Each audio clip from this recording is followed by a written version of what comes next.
Hi, welcome back. Today I'm going to be taking another look at nutrition facts label to make a comparison between two similar products at the grocery store to see which one is the better choice.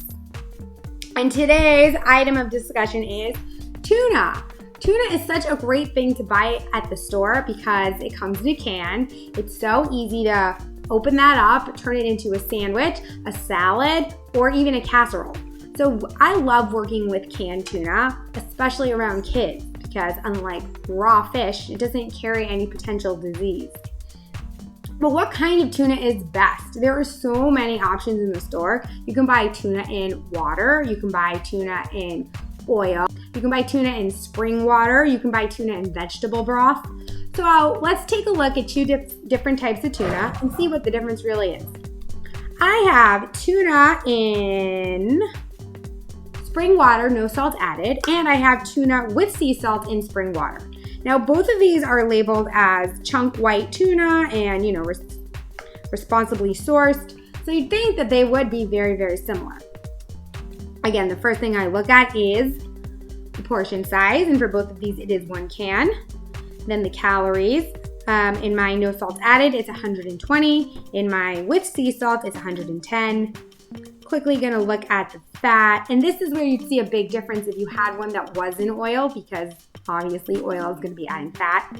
So there's no fat in my one with no salt added and just half a gram in the one that does have the salt. Then I'm going to be looking at the sodium content, because again, canned products is one of the biggest culprits when it comes to sodium. My no salt added has 65 milligrams or 3%, and my regular one with the sea salt has 350 milligrams or 15%. So the one that has the salt added has 5 times as much sodium as the one with no salt. Now, some people might be wondering, it says no salt, why is there sodium? Well, the truth is that sodium exists in things that don't have salt added into them. So fish is an example of that. Just a can of tuna with no salt added already is contributing 65 milligrams of sodium. So once we add salt in, it's only going to increase the level of that sodium.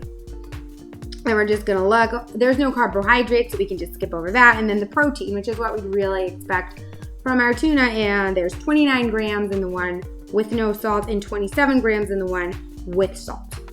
And then vitamin D, the one with no salt added has 60%, and the one with the salt has 8%. The iron, pretty similar. It's 2% in the one with no salt, and it's 6% in the one with the salt.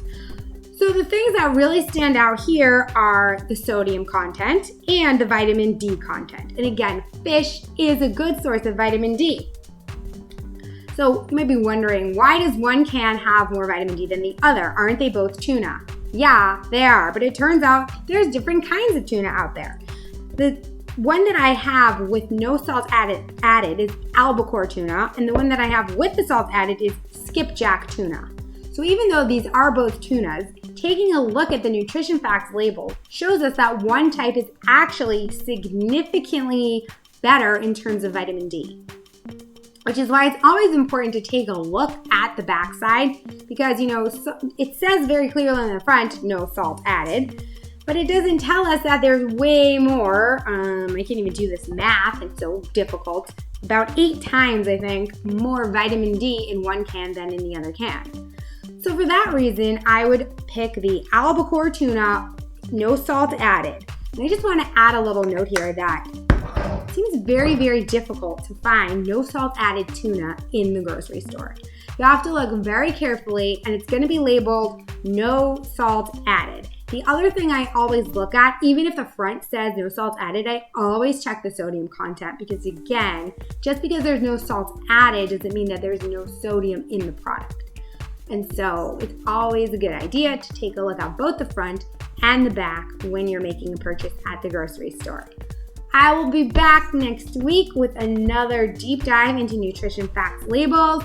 Please let me know if you have anything that you really want to know about, and I'd be happy to take a look.